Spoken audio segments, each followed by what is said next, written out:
Let's bring in Yahoo News chief national correspondent, Jon Ward. And Jon, we've always seen the pendulum swing back in these midterm elections.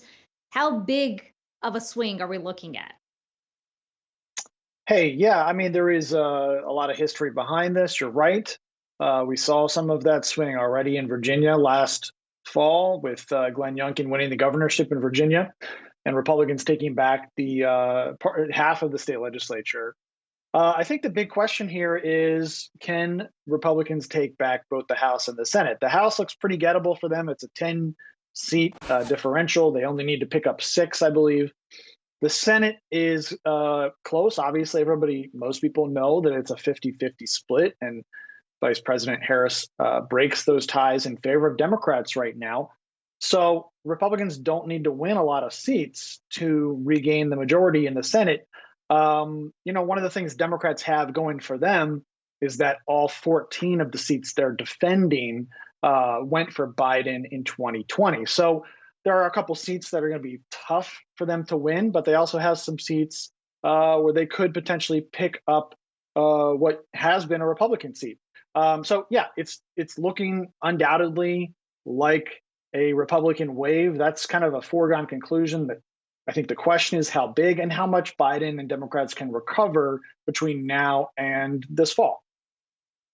Jon, talking about recovering between now and the fall, the perceptions don't necessarily mirror the facts on the table.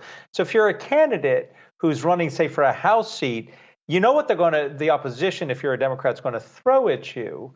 How do you respond to it? I mean, defund the police is going to get thrown at some of the candidates. How should the Democrats respond?